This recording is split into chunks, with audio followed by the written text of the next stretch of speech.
सर्वात मोठा मेळावा असलेल्या महाकुंभ मेळ्याला आजपासून प्रयागराजमध्ये सुरुवात झाली आहे। पौष पौर्णिमेनिमित्त आज पहिलं स्नान पार पडणार आहे। आजपासून पुढचे 45 दिवस प्रयागराजमध्ये भक्तांचा महासागर लोटणार आहे। 45 दिवसांनी म्हणजेच महाशिवरात्रीला 26 फेब्रुवारीला महाकुंभ मेळ्याची सांगताही होणार आहे। महाकुंभ मेळाव्यासाठी हजारो साधू संत आणि जगभरातील लाखो भाविक प्रयागराजमध्ये दाखल झालेत। महाकुंभ मेळा हा सर्वात मोठा धार्मिक मेळावा आहे। यंदा 40 कोटी भाविक कुंभमेळ्यात श्रद्धेची उडी घेणार असा अंदाज आहे। आजपासून प्रयागराजमध्ये महाकुंभ मेळा सुरू झालाय। 45 दिवस भक्तांचा महासागर लोटणार आहे।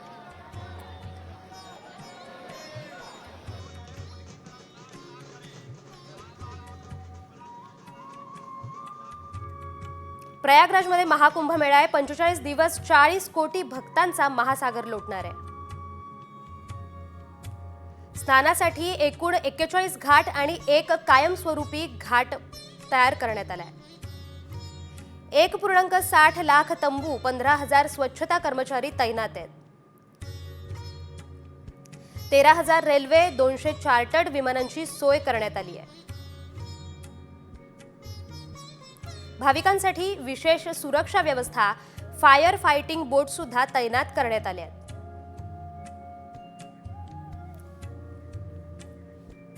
प्रयागराजमध्ये आजपासून महाकुंभ मेळा सुरू झालाय। 144 वर्षांनी महाकुंभ मेळ्याचा योग जुळून आलाय। आता पुढचा महाकुंभ मेळा थेट 22व्या शतकात होणार आहे। त्यामुळे यंदाच्या महाकुंभ मेळ्याचे साक्षीदार होण्याचं भाग्य भाविकांना लाभलंय।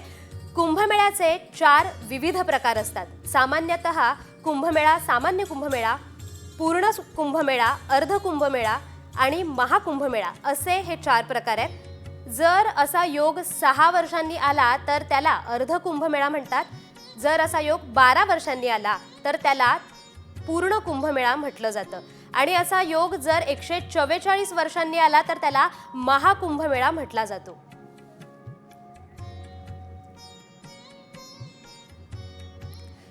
महाकुंभ मेळा कधी भरतो तर सामान्य कुंभमेळा दर 3 वर्षांनी भरतो।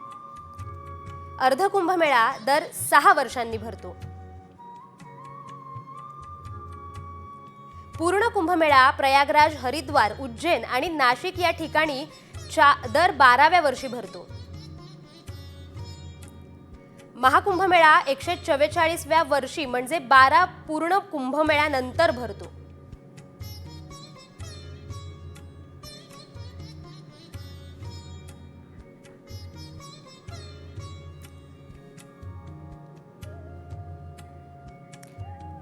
प्रयागराजमध्ये आज महाकुंभ मेळाव्याला सुरुवात झाली आहे। यासाठी मंत्रमुग्ध करणारी विद्युत रोषणाई करण्यात आली आहे।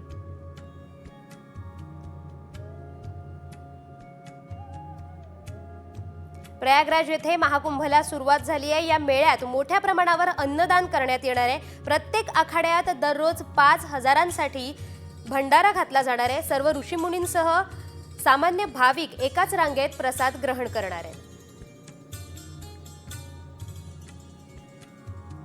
दिवंगत स्टीव्ह जॉब्स यांच्या पत्नी लॉरेन पॉवेल या सध्या भारताच्या दौऱ्यावर आहेत। महाकुंभ मेळ्यासाठी त्या प्रयागराज येथे आल्या आहेत। तत्पूर्वी त्यांनी काशी विश्वनाथ मंदिराला भेट दिली। यावेळी त्यांच्याबरोबर स्वामी कैलाश नंदगिरी महाराजही होते। त्यांनी लॉरेन यांना कमला असं नाव दिलंय।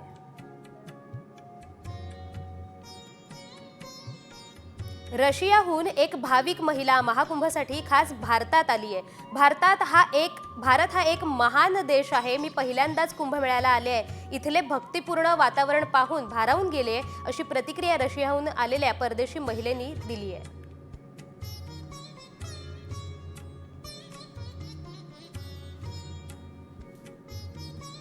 सुरतहून महाकुंभ मेळ्याला जाणाऱ्या रेल्वेवर जळगावमध्ये दगडफेक करण्यात आली आहे। ताप्ती गंगा एक्सप्रेसच्या काचाही यात फुटल्यात। अचानक झालेल्या दगडफेकीने प्रवाशांमध्ये भीती पसरली असून पोलीस प्रशासनाने याची दखल घेतली आहे। घटनेचे व्हिडिओ सध्या व्हायरल होत आहेत।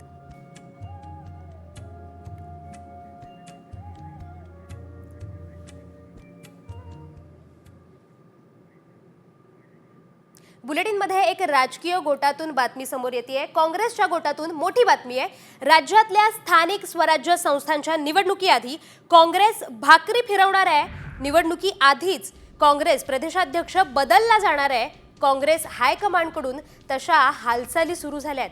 प्रदेशाध्यक्ष हा आक्रमक भूमिका घेणारा हवा अशी काँग्रेसची भूमिका असल्याची माहिती सूत्रांनी दिली आहे।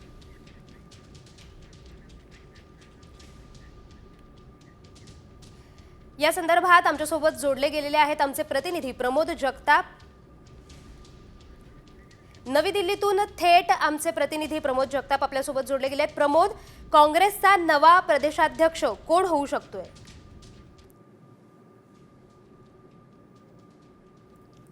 आदिती, जर आपण प्रामुख्याने सांगायला झालं तर मार्च महिन्यामध्ये साधारणतः स्थानिक स्वराज्य संस्थांच्या निवडणुका लागू शकतात, कारण सुप्रीम कोर्टामध्ये या महिन्यात 22 तारखेला सुनावणी आहे आणि त्यानंतर स्थानिक स्वराज्य संस्थांच्या निवडणुकांचा मार्ग जो आहे तो मोकळा होणार आहे। विधानसभा निवडणुकीत काँग्रेसला अत्यंत वाईट अवस्थेमध्ये पराभव पत्करावा लागला होता।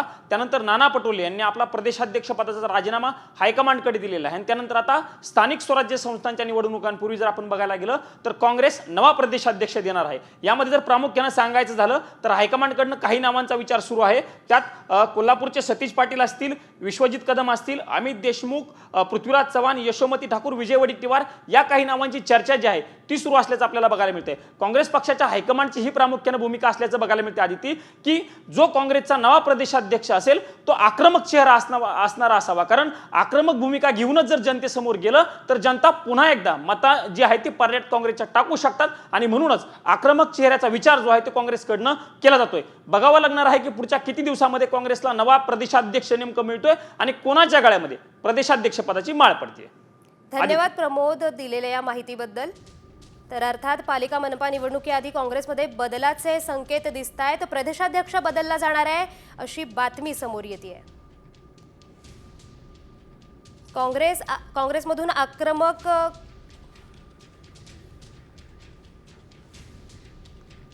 सर्व राजकीय बातम्यांचा वेगवान आढावा घेऊया न्यूज पॉइंट 20 मधून। संतोष देशमुखांचे बंधू धनंजय देशमुख हे आज टॉवरवर चढून आंदोलन करणार आहेत, तर मस्साजोगच्या गावकऱ्यांनी सामूहिक आत्मदहनाचा इशारा दिलाय। वाल्मिक कराडला आरोपी करावं आणि त्यालाही मोक्का लावा यासाठी धनंजय देशमुख आणि गावकरी हे पाऊल उचलणार आहेत। पंचायत ते संसद भाजपाच्याच विजयाचा झेंडा फडकला पाहिजे असा निर्धार केंद्रीय गृहमंत्री अमित शहांनी व्यक्त केलाय। भाजपच्या शिर्डीमधल्या महाविजयी अधिवेशनात अमित शहांनी कार्यकर्त्यांना विजयाचा कानमंत्र दिलाय।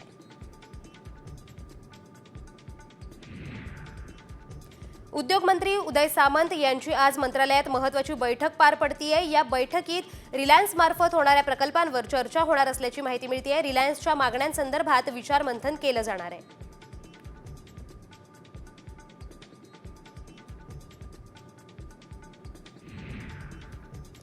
कोणाची झोप कधी उडवायची आम्हाला चांगलं समजतं। एका जत्रेने देव म्हातारा होत नाही अशा शब्दात ठाकरे सेनेचे नेते वसंत मोरे यांनी खासदार अमोल कोल्हे यांना प्रत्युत्तर दिले। शिवसेना ठाकरे गट अद्याप झोपेतून जागा झाला नाहीये असं विधान कोल्हेंनी केलं होतं।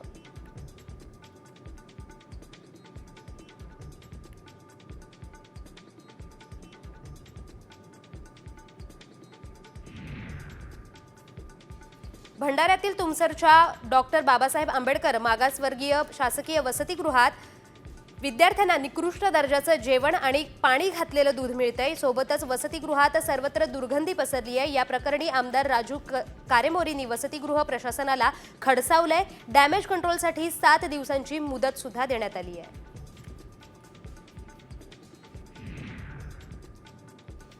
उद्या 14 जानेवारी रोजी डॉक्टर बाबासाहेब आंबेडकर मराठवाडा विद्यापीठाच्या नामविस्तार दिन आहे। नामविस्तार दिनानिमित्त विविध पक्ष संघटनांतर्फे विद्यापीठ गेट समोर जाहीर सभा होणार आहे। या पार्श्वभूमीवर परिसरात वाहतुकीला अडथळा निर्माण होऊ नये म्हणून वाहतूक व्यवस्थेमध्ये बदल करण्यात आला आहे।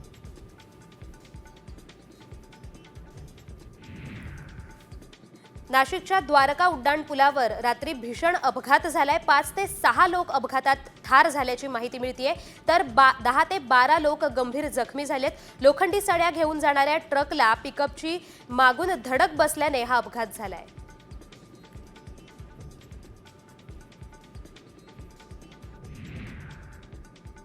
मंडणगड तालुक्यातील शेनाळे घाटात बस अपघात झालाय। सुमारे 15 ते 20 फूट दरीत बस कोसळली आहे। दरम्यान बसमध्ये एकूण 41 प्रवासी होते, यापैकी 7 प्रवासी जखमी झाल्याची माहिती एसटी विभागाकडून देण्यात आली आहे। अपघातग्रस्त बस क्रेनच्या सहाय्याने दरीतून काढली जाणार आहे। मालेगावच्या टेहेरे सोयगाव रोडवर भरधाव कारच्या धडकेत 8 वर्षांच्या मुलाचा मृत्यू झालाय। अपघाताचा थरार सीसीटीव्हीत कैद झालाय। कारनं धडक देताच हा मुलगा 20 ते 25 फूट फरफटत गेलाय। दरम्यान या रस्त्यावर स्पीड ब्रेकर नसल्यानं अपघात झाल्याचं बोललं जात आहे।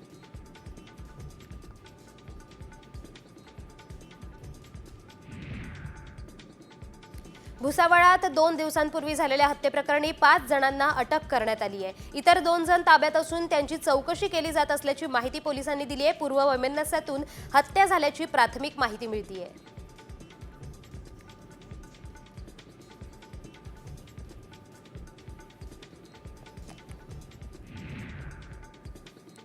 नाशिकमध्ये झालेल्या अपघाताआधीचा व्हिडिओ समोर आलाय। नाशिकमध्ये पिकअप आणि आयशरचा भीषण अपघात झाला होता। या अपघातात देवदर्शनावरून परतत असलेल्या 6 जणांचा मृत्यू झाला, तर 10 जण गंभीर जखमी झाले। यातल्या काही जखमींची प्रकृती चिंताजनक आहे।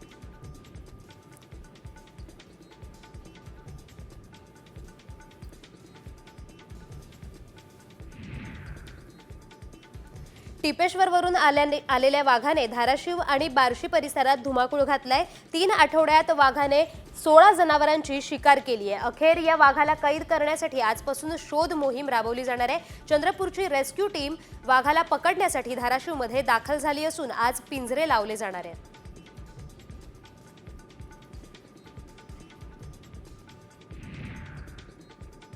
सध्या भेंडी काकडीला 35 ते 40 रुपये किलोप्रमाणे भाव मिळतोय, त्यामुळे शेतकरी आनंद व्यक्त करतायत। भात पिकानंतर मुरबाड तालुक्यात सिंचनाची सुविधा असलेल्या अनेक ठिकाणी शेतकरी भाजीपाला लागवड करतायत। मुरबाड तालुक्यात 750 हेक्टर क्षेत्रात शेतकऱ्यांनी भाजीपाल्याची लागवड केली आहे।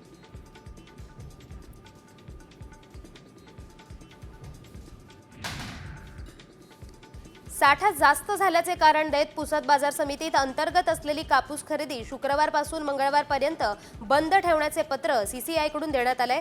दरम्यान बाजार समिती प्रशासनाने मात्र जिनिंगमधील साठ्याची उचल झाल्यानंतर खरेदी पुन्हा सुरू केली जाईल असं सांगितलंय।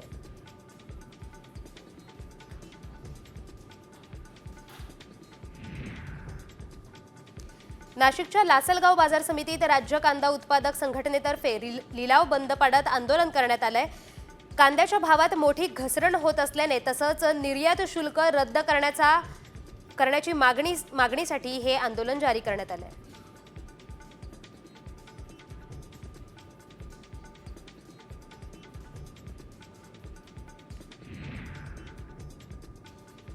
भायखळ्यामधील राणीच्या बागेत पेंग्विन केंद्राचा विस्तार होऊन त्यासोबत नवीन मत्स्यालय उभारण्यात येणार होतं, मात्र अपुरी जागा शिवाय कामकाजामध्ये प्राण्यांना धोका लक्षात घेऊन मंजुरी मिळणं अवघड झाल्यामुळे हा प्रस्ताव गुंडाळण्याचा निर्णय घेतलाय।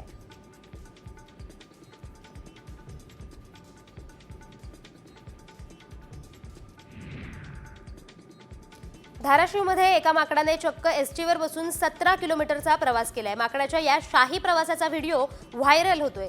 कळंब लातूर फेरी करणाऱ्या लालपरीवर हे माकड दिमाखात बसलं होतं। एसटी प्रवासाची हौस फिटली तेव्हा या माकडाने एका पिकअप ट्रकवर उडी मारली आणि त्या ट्रकमधून प्रवास केला।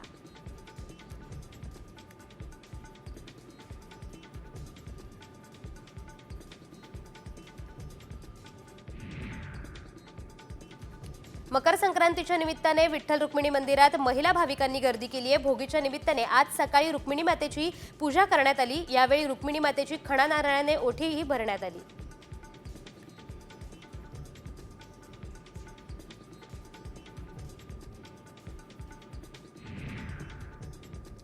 सुमारे 900 वर्षांची परंपरा असलेल्या ग्रामदैवत सिद्धरामेश्वर मंदिर परिसरातील अक्षता सोहळा संपन्न झालाय। वाजत गाजत 7 नंदी ध्वजांची मिरवणूक निघाली। रंगीबिरंगी फुलांनी सजलेला समंती कट्टा भक्तिमय वातावरणात जमलेल्या लाखो भाविकांनी याची देही याची डोळा हा सोहळा अनुभवला।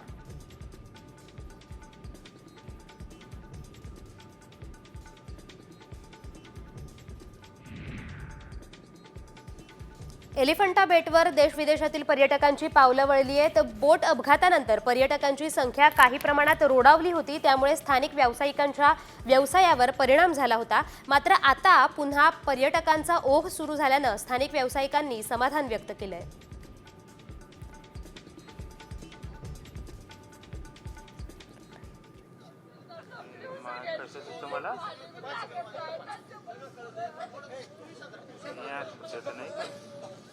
आपण संतोष देशमुखांच्या परिवाराची दृश्य पाहतोय. न्यायाची मागणी करण्यात येते आणि ग्रामस्थांनी आत्मदहनाचा इशारा दिलाय. कराडला मोक्का लावण्याची मागणी करण्यात आली आहे. बीडमधील आपण दृश्य पाहतोय. संतोष देशमुखांचे बंधू आक्रमक झाले आहेत आणि तसेच ग्रामस्थही आक्रमक झाले आहेत. कराडला मोक्का लावण्याची मागणी करण्यात येते. मस्साजोगचे सर्व ग्रामस्थ या मागणीसाठी आता आक्रमक झालेले दिसून येत आहेत. महिना उलटूनही संतोष देशमुखांच्या संदर्भात काही निर्णय घेण्यात आलेला नाहीये. कराडला मोक्का लावण्यात आलेला नाहीये. कराडला आरोपीही ठरवलं गेलं नाहीये. त्यामुळे न्यायाची मागणी करण्यात येते आणि आत्मदहनाचा इशारा देण्यात आलाय. संतोष देशमुख कुटुंबाचं टॉवरवर चढून आंदोलन करण्यात येते. महिना उलटूनही संतोष देशमुखांना न्याय मिळाला नाहीये. त्यासाठी बीडमध्ये आता ग्रामस्थ आणि संतोष देशमुखांचं कुटुंब आक्रमक झालंय. मस्साजोगचे ग्रामस्थ आक्रमक झालेत. आंदोलनाचा इशारा दिलाय त्यांनी. न्यायाची मागणी करतायत. आत्मदहनाचा इशारा दिलेला आहे. संतोष देशमुख कुटुंबाचं टॉवरवर चढून आंदोलन सुरू आहे. महिना उलटूनही संतोष देशमुख यांना न्याय मिळाला नाहीये. कराडला मोक्का लावलेला नाहीये.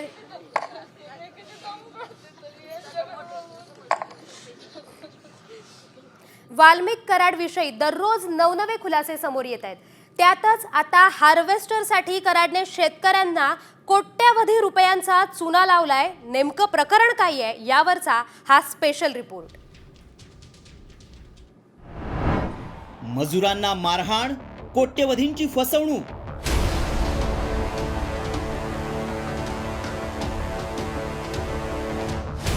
कराड मुंडेंकडून हार्वेस्टर मशीन घोटाळा. धसांचा आरोप, कराडचा पाय खुला. सरपंच संतोष देशमुख हत्या प्रकरणानं चर्चेत असलेल्या वाल्मिक कराडबाबत दररोज नवनवे खुलासे समोर येत आहेत. वाल्मिक कराडनं ऊस तोडणीच्या हार्वेस्टरसाठी 36 लाखांचं अनुदान मिळवण्याचं आमिष दाखवून तब्बल 141 शेतकऱ्यांकडून प्रत्येकी 9 लाख रुपये याप्रमाणे कोट्यवधी रुपये उकळल्याचा गंभीर आरोप शेतकऱ्यांना केलाय. इतकंच नाही तर कराडनं शेतकऱ्यांना धनंजय मुंडेंची भेट घालून दिल्याचा व्हिडिओ देखील शेअर करण्यात आलाय.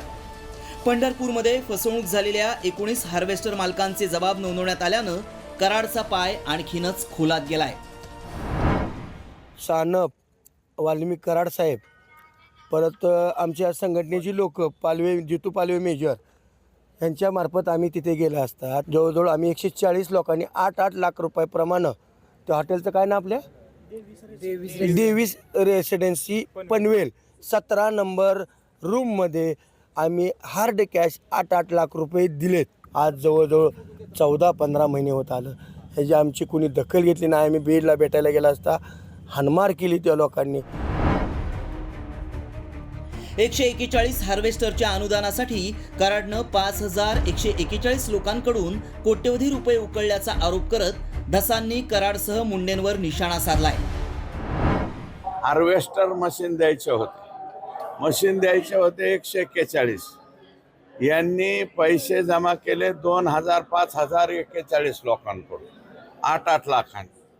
आणि मशीन किती द्यायचे 141. पैसे किती 5141 लोकांकडनं पैसे घेतले. आका आणि आका याच्यामध्ये दोन्हीही सहभागी आहेत. आणि हा करोडो रुपयांचा घोटाळा या ठिकाणी महाराष्ट्राच्या जनतेच्या पुढे आलेला आहे. सरपंच संतोष देशमुख हत्या प्रकरणानंतर वाल्मिक कराड वेगवेगळ्या प्रकरणात अडचणीत आलाय. ही प्रकरणं नेमकी कोणती आहेत पाहूया.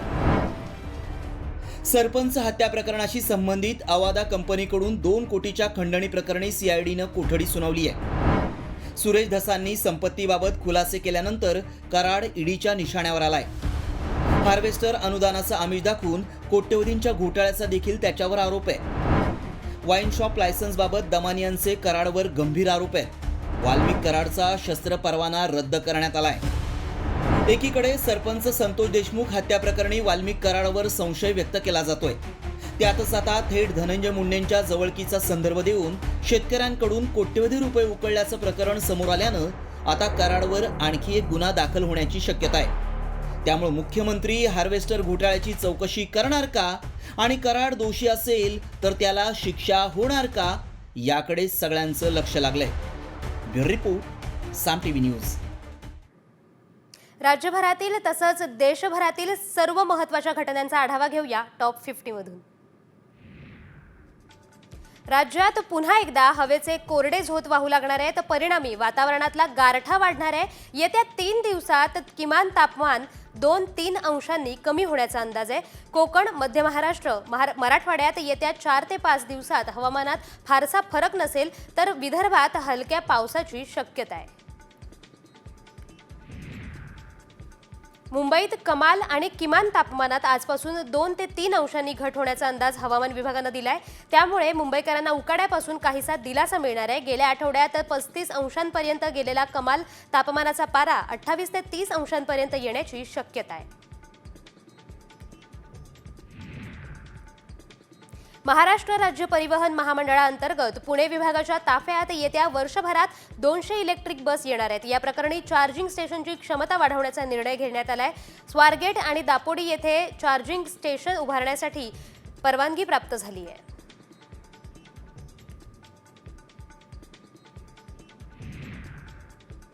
मुंबई महानगरपालिकेच्या रुग्णालयांमध्ये आजपासून औषध पुरवठा बंद होणार आहे. औषध वितरकांची 120 कोटींची बिलं महापालिकेने थकीत ठेवली आहेत. त्यामुळे वितरकांनी औषध पुरवठा बंद ठेवण्याचा इशारा दिलाय.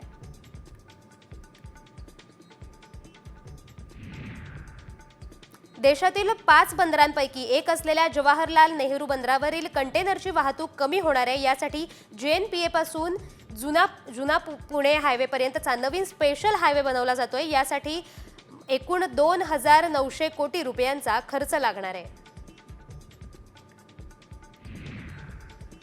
लाखो मुंबईकरांना गंडा घालणाऱ्या टोरेस कंपनीच्या घोटाळ्यानंतर आता मुंबईतील सर्वच गुंतवणूक संस्थांची झाडाझडती होणार आहे. सर्व कंपन्यांची माहिती गोळा करण्याचे आदेश पोलीस आयुक्त विवेक फणसाळकर यांनी दिले.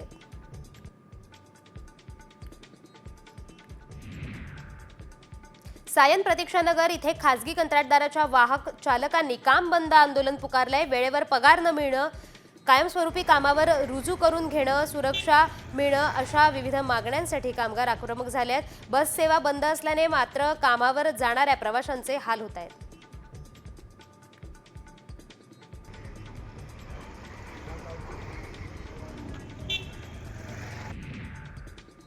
सध्या बाजारात तयार तिळगुळाची पाकिटं विक्रीला आली आहेत. मात्र 350 ते 400 रुपये किलोने तो विकला जातोय. त्यामुळे स्वस्तात मिळणारा साखरेचा तिळगुळ खरेदी केला जातोय. तिळाचे भाव 250 रुपये तर गुळाचे भाव 60 ते 70 रुपये किलो आहेत.